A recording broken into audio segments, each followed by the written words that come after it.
కొంతమందికి ఒక సమస్య జీవితాంతం ఇబ్బంది పెడుతూ ఉంటుంది. ఈ సమస్య ఎన్ని మందులు వాడినప్పటికీ తగ్గదు. ఎన్ని క్రీములు పూసినప్పటికీ కూడా మానదు.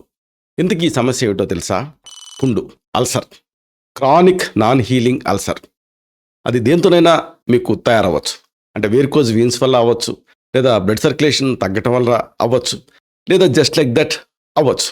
ఏదేమైనా మరి ఇలాంటి దీన్ని తగ్గించుకోవాలంటే ఏం చేయాలి? మీ ఇంట్లోనే అద్భుతమైనటువంటి పదార్థాలు ఉన్నాయి.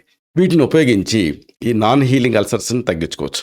ఇది ఆయుర్వేదం ప్రపంచానికి అందించిన గొప్ప కానుక. ఒక పాశుపతాస్త్రం, ఒక బ్రహ్మాస్త్రం, ఒక రావబాణం. ఇంతకీ దీంట్లో వాడేటువంటి ఆ పదార్థాలు, వాటి ప్రత్యేకతలు, అలాగే ఈ ఔషధం తయారీ, ఈ మొత్తం సమాచారాన్ని మనం ఈ వీడియోలో వివరంగా తెలుసుకుందాం. మిత్రులారా, నమస్కారం. నేను మీ డాక్టర్ చిరుమామిళ్ళ మురళీ మనోహర్. ఈ వీడియోలో మనం తెలుసుకోబోయేది చాలా ముఖ్యమైనది. ఇప్పటికిప్పుడు ఈ ఇన్ఫర్మేషన్ మీకు అవసరం కాకపోవచ్చు, అవసరం పడకపోవచ్చు. కానీ డెఫినెట్గా దీన్ని విని, దీన్ని నోట్ చేసుకొని మీరు ఉంచుకుంటే మీ జీవితంలో ఎప్పుడొకప్పుడు ఇది మీకు ఉపయోగపడుతుంది. ఇంతకీ ఈ ఔషధం ఏమిటి? దీని పేరు మధుపాకం. అద్భుతమైన పేరు. ఇది మానని పుండ్లు, గాయాలు, వీటి కోసం తేనెతో తయారు చేసుకునేటటువంటి ఒక ఔషధం. తేనె ఎంత రుచిగా ఉంటుందో అంత గొప్పది, అంత సౌమ్యమైంది. ముఖ్యంగా నాన్ హీలింగ్ అల్సర్స్ మీద ఇది బ్రహ్మాస్త్రం లాగా పనిచేస్తుంది. ఇది దీని తయారీని మనం తెలుసుకుందాం. ఇక్కడ ఒక ముఖ్యమైన విషయం మనం చెప్పుకోవాలి. ఎప్పుడైనా సరే తేనెని వేడి చేయకూడదు. అంటే ఇంటర్నల్ యూసేజ్ కోసం తేనెను పొరపాటును కూడా వేడి చేయొద్దు అని ఆయుర్వేదం చెప్తుంది. వేడి చేస్తే అది విషం కింద మారుతుంది. కాబట్టి ఇంటర్నల్గా మాత్రం వేడి చేసిన తేనెను వాడకూడదు. అలాగే వేసవి కాలంలో లేదా వేడిగా ఉండేటటువంటి ఆహారాలతో కలిపి కూడా ఈ తేనెను తీసుకోకూడదు. కొంతమంది వేడి టీలో పంచదారకు బదులుగా తేనె వేసుకుంటారు. పొరపాటును కూడా అలా చేయకూడదు. అప్పుడు కూడా అది విషం కింద మారుతుంది. కాబట్టి ఆయుర్వేదం ఇలాగ తేనెని వేడి చేసి తీసుకోవటాన్ని నిషేధించింది. అయితే తేనెని వేడి చేసేటువంటి కొన్ని సందర్భాలను కూడా చెప్పింది. ఇలాగ తేనెని కాస్త ఉడికించి ఇతర పదార్థాలతో కలిపి తయారు చేసి ఎక్స్టర్నల్గా వాడచ్చు. అప్పుడు అది అద్భుతంగా పనిచేస్తుంది. ఇంతకీ ఈ ప్రక్రియని తెలుసుకుందాం. ఈ ప్రక్రియ పేరే మధుపాకం. మధుపాకం అంటే ఏమిటి? అంటే దాంట్లోనే, ఆ వర్డ్లోనే ఉంది. మధు అంటే తేనె, పాకం అంటే వేడి చేయటం. మధుపాకం అనేది తేనెని ఇతర ఔషధ పదార్థాలతోటి కలిపి వండి ఎక్స్టర్నల్గా ట్రీట్మెంట్కి వాడేటటువంటి విధానం. ఈ ప్రక్రియ మామూలుగా ఎక్స్టర్నల్గా ఏ ఆయింట్మెంట్ కంటే, ఎంత గొప్ప ఆయింట్మెంట్ కంటే కూడా చాలా గొప్పగా పనిచేస్తుంది. అయితే ఇది ఇంటర్నల్గా మాత్రం దీన్ని తీసుకోకూడదు. అది మీరు గుర్తుంచుకోవాలి. యోగరత్నాకరం అనేటటువంటి ఒక చికిత్సా గ్రంథం చెప్పినటువంటి అద్భుతమైనటువంటి మెడిసిన్ ఇది. ఇది ఇక్షు ప్రకరణం కింద, ఇక్షు అంటే ఏంటంటే చెరుకు గడలకి సంబంధించినటువంటిది అని అర్థం, లేదా తీయగా ఉండేటటువంటిది అని అర్థం. కాబట్టి దాని ప్రకరణంలో దీని గురించి చెప్పారు. అయితే ఇక్కడ కొన్ని ఆసక్తికరమైన విషయాలు మీకు చెప్పాలి. ఈ మధ్యకాలంలో కొన్ని సైంటిఫిక్ స్టడీస్ జరిగినాయి తేనె మీద. తేనె ద బెస్ట్ హీలింగ్ ఏజెంట్ కింద పనిచేస్తుంది అని తేలింది. ప్రధానంగా బ్యాక్టీరియా వ్యతిరేక లక్షణాలు దీనికి ఉంటాయి. తేనెలో న్యాచురల్ షుగర్స్ ఉంటాయి.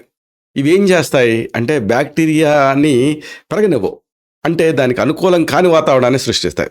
అందుకే మీరు గమనించారా, పంచదార కలిపి ఏదైనా స్వీట్ తయారు చేస్తే ఆ స్వీట్ ఎక్కువ కాలం పాటు నిలవ ఉంటుంది. ఎందుకంటే షుగర్కి ఆ నేచర్ ఉంటుంది. అంటే బ్యాక్టీరియా స్టాటిక్ నేచర్ దానికి ఉంటుంది. కాబట్టి మనిషి శరీరంలో ట్రీట్మెంట్కి లొంగని నాన్ హీలింగ్ అల్సర్స్ని, ఇలాంటి గాయాలు మాన్పడానికి, ఇన్ఫెక్షన్ నివారించడానికి దీనికి యాంటీబ్యాక్టీరియల్ గుణం ఉంటుంది. కాబట్టి ఇది సహాయపడుతుంది. అలాగే ఇంకొకటి, ప్రతిచర్య వ్యతిరేక ప్రభావాలు దీనికి ఉంటాయి. అంటే ఇన్ఫ్లమేషన్ తగ్గించే నేచర్ దీనికి ఉంటుంది. తేనె వాపును తగ్గించగలుగుతుంది.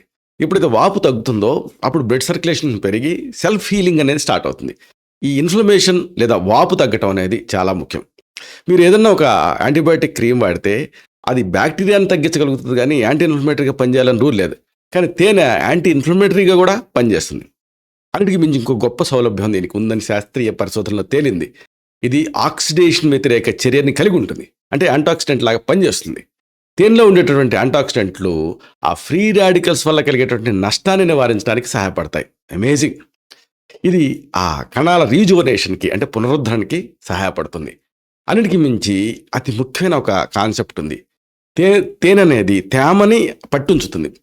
అంటే మాయిశ్చర్ ఉండటం అనేది చాలా అవసరం. ఇప్పుడు ఏదైనా గాయం అయిందనుకోండి, దానిపైన గాలి తగలనివ్వమని చెప్తాం. గాలి తగిలినప్పుడు మళ్ళీ ఆ గాయం ఎండిపోతుంది, చిక్కు కొడుతుంది. ఎండిపోయినప్పుడు జరిగేటటువంటి ప్రాబ్లం ఏంటంటే చెక్కు ఊడేటప్పుడు మళ్ళీ రక్తస్రావం అవుతుంది. మళ్ళీ ఆ అల్సరు మళ్ళీ స్టార్ట్ అవుతుంది. అలా గాకుండా తేనె ఏం చేస్తుంది? ఆ గాయం తాలూకు చుట్టుపక్కల వాతావరణాన్ని తేమగా ఉంచడానికి సహాయపడుతుంది. ఎందుకంటే H2O2 అంటే హైడ్రోజన్ పెరాక్సైడ్ దీంతో రిలీజ్ అవుతుంది. ఇది ఆ ట్రీట్మెంట్‌కి చాలా చాలా అవసరం. ఇక ఇవన్నీ ఒక ఎత్తైతే ఒక్కటే దీనికి ఒక గొప్ప లక్షణం ఉంది. ఇదేంటంటే డెబ్రిస్‌ని తొలగిస్తుంది. అంటే డిబ్రిడ్మెంట్ లక్షణం దీనికి ఉంటుంది.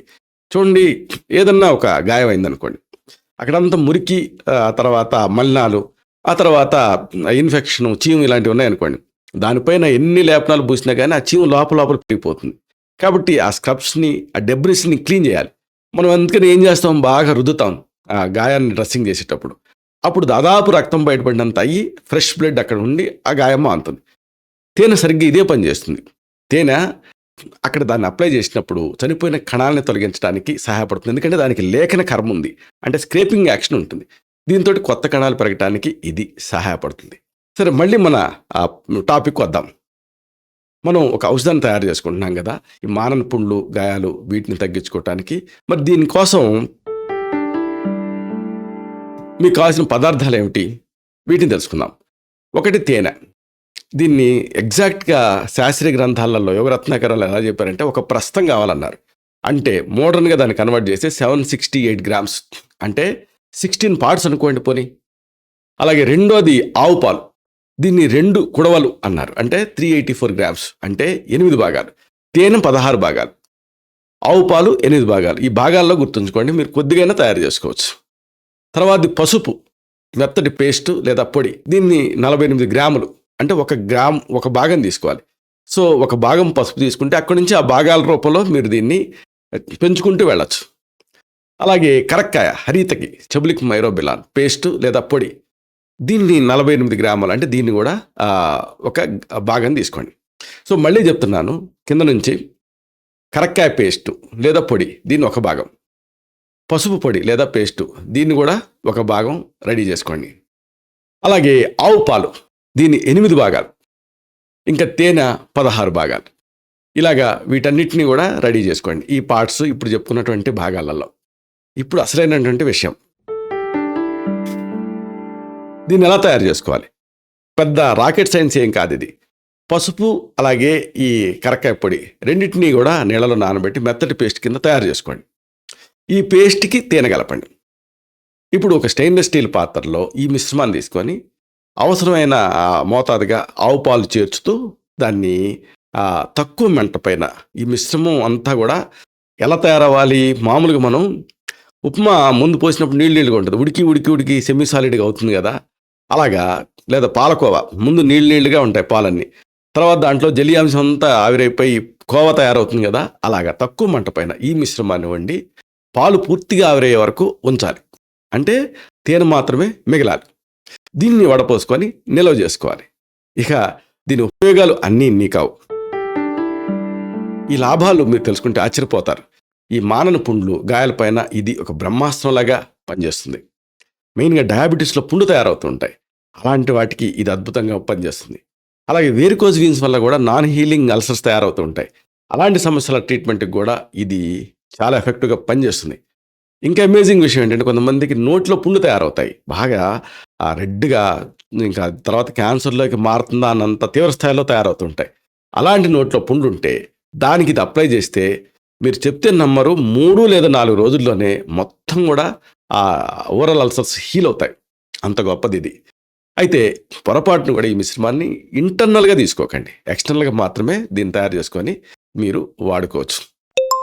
ఇలాంటి మరిన్ని ఇన్ఫర్మేటివ్ వీడియోస్ కోసం ఈ ఛానల్ని సబ్స్క్రైబ్ చేసుకోండి. అలాగే ఈ వీడియోలు అప్లోడ్ అవడంతోనే ఆ విషయం మీకు తెలియాలనుకుంటే బెల్ బటన్ క్లిక్ చేయండి. అప్పుడు మీకు ఒక నోటిఫికేషన్ వస్తుంది. ఆ నోటిఫికేషన్ మీరు క్లిక్ చేస్తే ఆ వీడియోని మిస్ కాకుండా చూడగలుగుతారు. అలాగే అతి ముఖ్యమైన మరొక విషయం ఉంది. ఈ వీడియో మీకు నచ్చితే, లేదా దీంట్లోని మనం చెప్పుకునే ఈ విషయాలు మీకు ఉపయోగపడితే, లేదా ఉపయోగపడతాయని మీరు అనుకుంటే అప్పుడు లైక్ బటన్ని క్లిక్ చేయండి. అప్పుడు ఇది మరింత ఎక్కువ మందికి రీచ్ అవుతుంది. ఈ వీడియో తాలూకు పర్పస్ సర్వ్ అవుతుంది. అంటే అందరికీ ఆరోగ్యం అన్న మన అభిలాష, మన ఆకాంక్ష నెరవేరుతాయి. అలాగే మరొక ముఖ్యమైన విషయం, ఇది ఒకవేళ మీరు తయారు చేసి దీన్ని ప్రయోగించి చూసి దీనివల్ల మీకు ఫలితం వస్తే, ఎన్ని రోజుల తర్వాత ఫలితం వచ్చింది, ఆ తర్వాత రిజల్ట్ ఎలా ఉంది అనేది ఆ కామెంట్ సెక్షన్లో మీరు ఆ సబ్స్క్రైబర్ సెక్షన్‌లో మీరు మీ అభిప్రాయాన్ని పోస్ట్ చేస్తే, మన ఇతర సబ్స్క్రైబర్స్‌కి ఇది ఉపయోగపడుతుంది. శతం జీవ శరదో వర్ధమానః. శతం హేమంతాన్ శతం వసంతాన్. 100 శరత్తులు, 100 హేమంతాలు, 100 వసంతాలు వర్ధిల్లుతూ జీవించండి. Stay healthy, stay happy, be positive, keep smiling. Love you all. శుభం.